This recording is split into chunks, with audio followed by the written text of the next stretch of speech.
Your network directly impacts your net worth.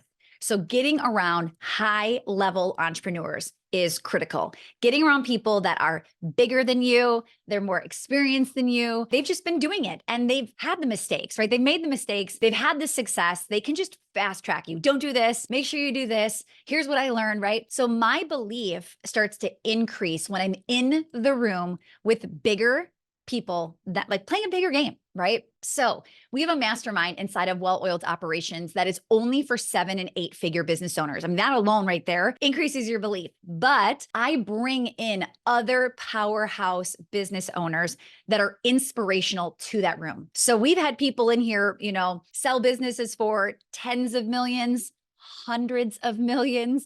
It's pretty incredible. I recently invited Rebecca Minkoff. You may recognize that name. Maybe you have a handbag, a watch, a piece of clothing. I actually own a few pieces myself of Rebecca Minkoff, and I was so excited to get somebody like her again in that room. So Rebecca has actually sold her company. She still works in the company.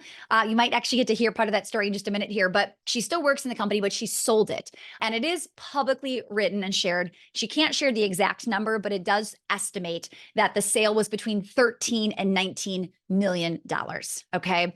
Now, right there, that is very inspirational to many business owners listening. You're like, what do I need to do to build a business that somebody would want to buy it for 13 to 19 million? It is important to see what's possible. It's important to humanize these people because you might think, oh my goodness, I know her brand. She's famous. Like her stuff is famous, right? And you start to think she's over there, I'm over here.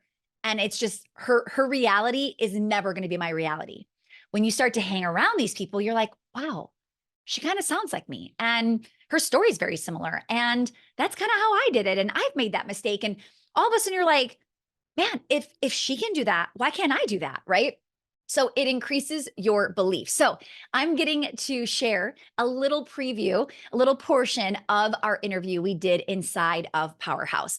We talked about what did it look like to sell the business? She shared a big mistake she regrets that cost her a lot of money. We talked about the product they became known for. I always talk about your bestseller. They had a bestseller. No surprise. It is what helped her blow up. She talked about how they've expanded strategically and then how later they actually cut down strategically, cut back. So if you want to hear the entire interview and you're a $1 million plus business owner, then you'll have to join us inside of our Powerhouse Mastermind. If not, let us help have Well-Oiled take you to that $1 million mark. And in the meantime, listen in and enjoy this interview we did with Rebecca Minkoff.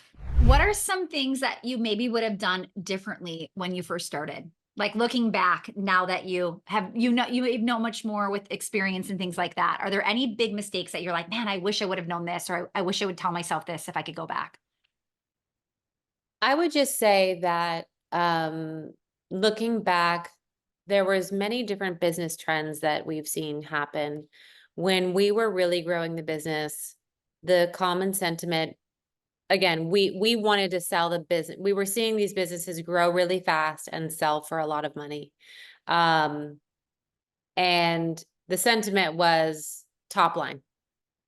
Who cares about margin? That sentiment's when we went to market for the third time, I believe, to sell another piece, the sentiment had changed, and investors in private equity no longer cared about top line; they cared about margin. They still do, and it's a really different business model, and your priorities really shift. And I wish we would have just in the beginning prioritized a healthy margin, and maybe we would have grown slower, and that would have been okay. Yeah. I always tell people like, yeah, it sounds so sexy to be so big. It sounds awesome to be on the cover, but like, just grow a healthy business, make a lot of money, have a good lifestyle for yourself. At the end of the day, I found in my advanced age, it's the journey of this. It's not the end. Yeah. And so make sure that you're enjoying your life and not starving for some payout in 20 years that may or may not come. Yeah. What does the end look like for you? Are you building this to sell? Are you building it to like you said, just have a great lifestyle, keep it for a while? What are you hoping to do? Well, we sold the company 2 years ago. Oh, you did? Yeah. Okay, amazing. Yeah. So I am now, I'm an employee at my own Okay. company. It's been great. It's been incredibly freeing for the day-to-day stress that as a founder you go through. So I'm working harder and having more fun. So I guess it's a win Okay. for them and a win for me. Yeah. You have We to stay for a certain period of time. Like, what does that look like for you? I committed to 5 years. I have Okay. 3 left. I honestly don't see myself going anywhere Wow. because I see no reason why I should leave. It's my name. It's my legacy. The Mhm. customer will always think it's actually me. So I'm like, I almost want to stay Yeah. indefinitely because I don't want them to ever get off track and someone to be like, ew, I hate your stuff now. And I'll be like, well, it's not me anymore. Yeah, right. It Um, feels your name's there, right? It is your name. yeah. We really had to prune the tree during COVID. Okay. We went from a You full complete sold after lifestyle. COVID though. This We was sold after COVID, yep. okay. But we had a lot of offshoots. We had watches, we had eyewear licensees, we had belts, scarves, um, jewelry, and then COVID came and it was kind of like, whoa, let's just focus on shoes, bags, clothing. Okay. And we stabilized that business. Mhm. Obviously, the sale required a lot of integration, teams, et cetera. Okay. And so now we're kind of like, all right, now we're ready to regrow jewelry, belts, Okay. scarves, cold weather. So all these ancillary categories that sort of live on the edges, but can be Yeah. huge sources of not only sales growth, but opening price point that the customer's like, I can't afford a bag, but I can afford the belt or whatever Mhm. it is. How is it to sell the company but be an employee? Like, do you just have a great partner that they still take your opinion and or like I would love that just seems like such a different dynamic. So I'm very curious about that. So, there's just been a couple of times where I realize that I'm the employee, Okay. and it's happened during, they know that I'm relentless. So if Yeah. I really disagree, I will go above everybody's head to the chairman, myself, and say, I disagree. But there have been a couple of times we'll take some social topics, where I'll just be honest about it. So as a Jewish woman, I went to the table and I was very clear on where I stood on October 7th. And I wanted to continue to post on the platform consistently about things.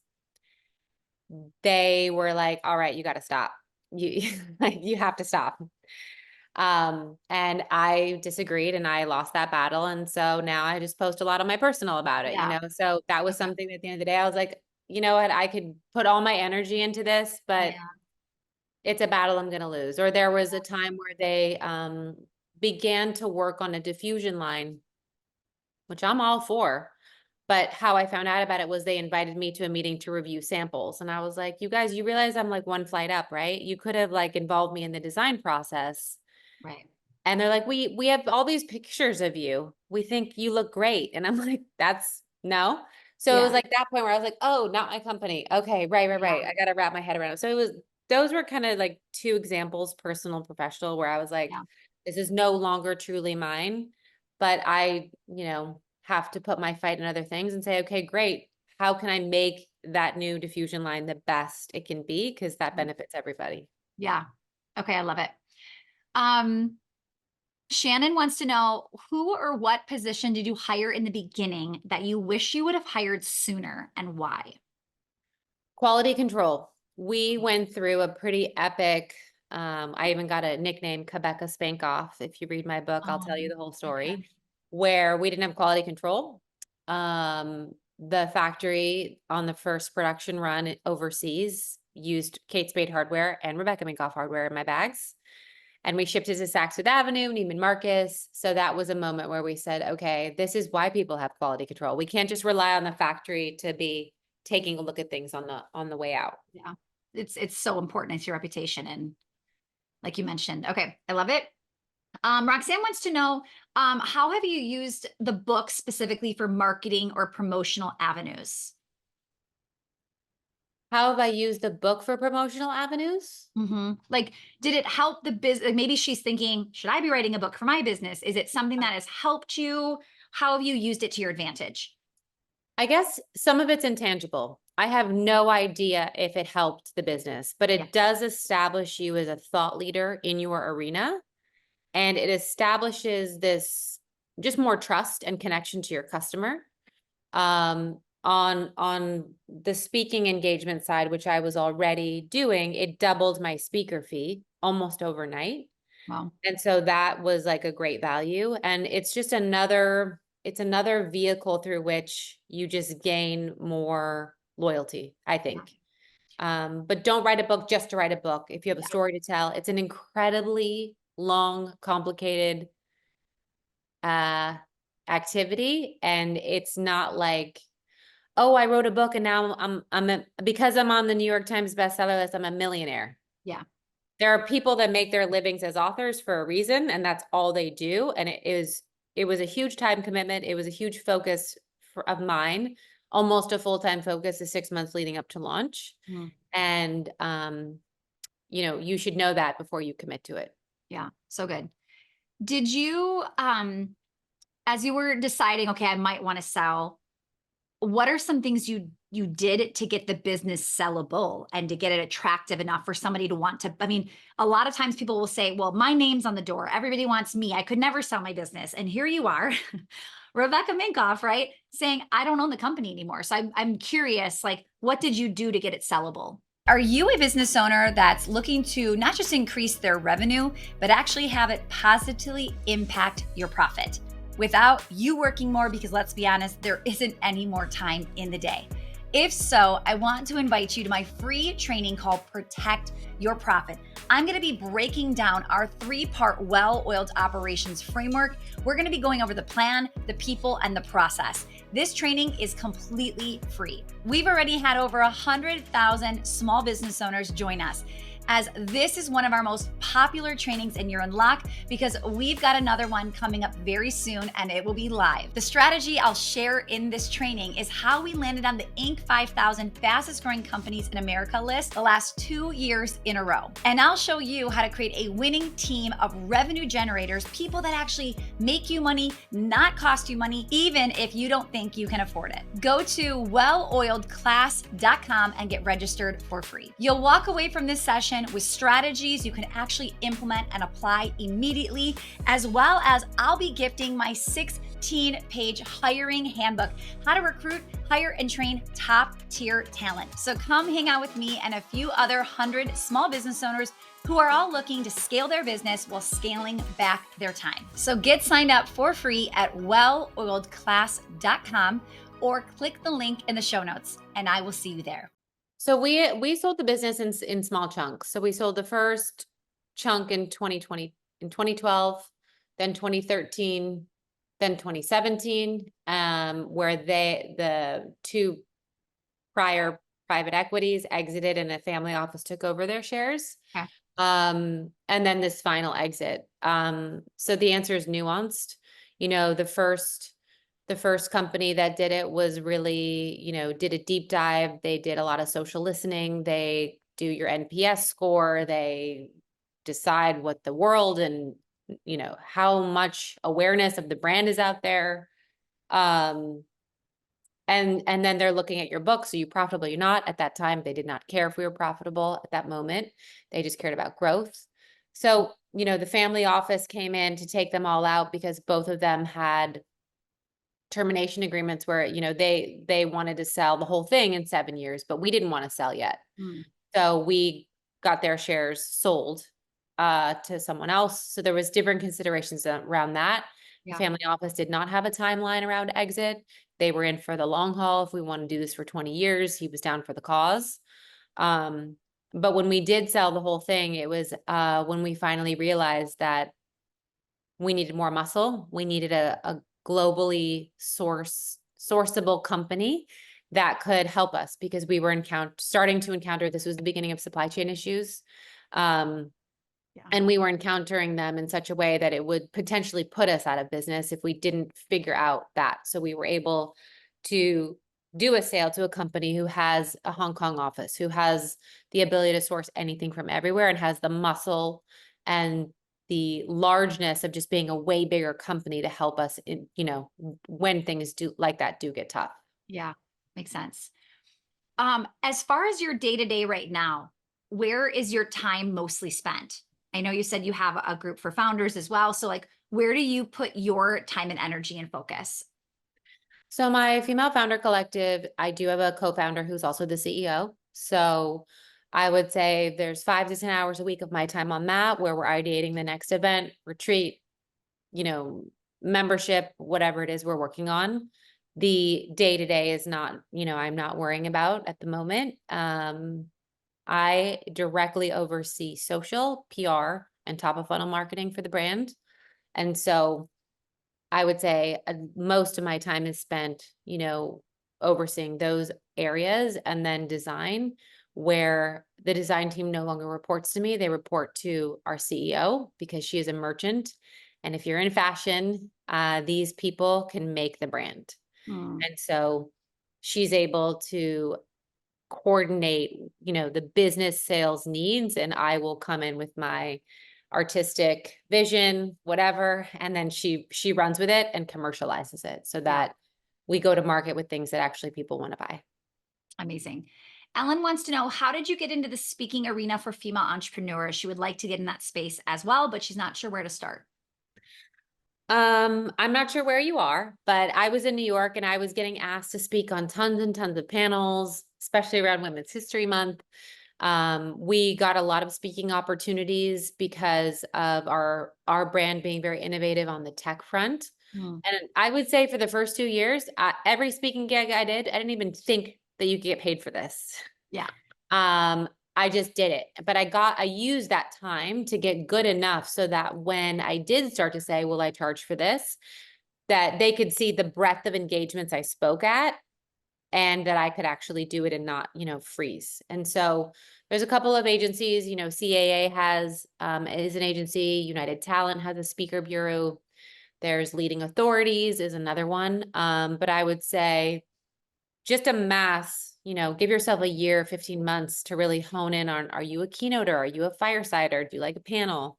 They all pay different things depending on what they are. And then some of the more prestigious things like a Forbes or Fortune, they don't pay at all. Yeah. It's just the glory and honor. And oftentimes they'll ask you to pay to speak. So I think you just have to just get your feet wet, and see what happens. Yeah, so great. And I assume you were speaking before the book happened, but you said once the book happened, now you had more of a specific topic they would come to you for. And I assume when you say they doubled your speaking fee, was it because they were doing book buys and they were buying books for everybody, or you're just saying you were more valuable because you had a book? More valuable because I had a book. Interesting. I was also having them do book buys, and I still ask, but not everyone can Yeah. do a book buy, but definitely the value just automatically kind of doubled. Yeah. Okay. Amazing. Kiani wants to know, how did you go about finding a buyer for your business? Any advice for us looking to sell one day? Like, Oh how gosh. early should you be thinking about that? You know, I'm of the mindset that if you have a great offer and it's early on and it's an offer that sets you up in a way that you are comfortable or there's room to grow, cash those chips in. We had a unique opportunity that we didn't take, which I very much regret, where someone came in about a year after we sold the first chunk, and he offered us incredible financial opportunity. And the way he wanted to structure the business now is normal, but was not then. It was like 30% retail, 30% wholesale, 30% e-com. And my brother saw those numbers, our private equity saw those numbers, and they were like, wow, if he's offering this now, imagine what will get offered in 5 years. Mm, And we didn't get that offer again. We got a smaller offer, not bad, yeah. but I go, if I would have known then, I would have been like a psychotic, like dog on a bone to get that deal done. So I think, when opportunity hits, I personally say, go for it. And also figure out what do you want your exit to be? Do you want to stay? Do you want to have some role? Do you want to leave? And then I would say, again, don't know your business, but private equity is one way. VC is another. If you're fast growth, usually tech-based company, they're looking for multiples that are wild, that you can have exponential growth. Mhm. Um, So it's very different depending on what business you're in. Yeah. Okay. Last question I want to ask. Um, as you started to grow, like who were you looking up to? How were you finding mentors or people in the space to inspire you? Like, what was your strategy with that? I don't believe in mentors. Let's find the busiest woman in the room or man in the room and ask them for coffee. I Yeah. find that there's mentorship laterally. I think you can get so much from your peers. It's again why I started the Female Founder Collective, because the power of just a resource, Mm. a connection, an introduction is so much more valuable than if I were to sit down with you for 10 minutes of your time and tell you my story. I don't know that any one of you could be like, oh, now I know the answer to mine. I really think it's about who can they connect you to, who can they level up you with, what's that one thing? And so I say, I have a podcast and I asked a guest and she said, only take advice from the people whose lives you want, so find the person whose life you want and listen to every podcast, read every bit of media they've been on. If you still can't find the answer that they probably, I guarantee you, have given in those interviews, Mhm. offer to take someone on their team to lunch, offer, you might never get to them, but you can learn a lot from people around you. So take advantage of that. Yeah, that's so important to hear too, because I've interviewed people where they have admitted, I worked 100 hours a week. I've worked, I've been addicted. Yeah, we sold it for hundreds of millions, but this is what it took. And you have to really ask yourself, like, how bad do you want it? And how do you want to get it? Like like you said before, you're prioritizing the kids over travel and things like that. It's really important to know like what's important to you. Yeah, totally. So good.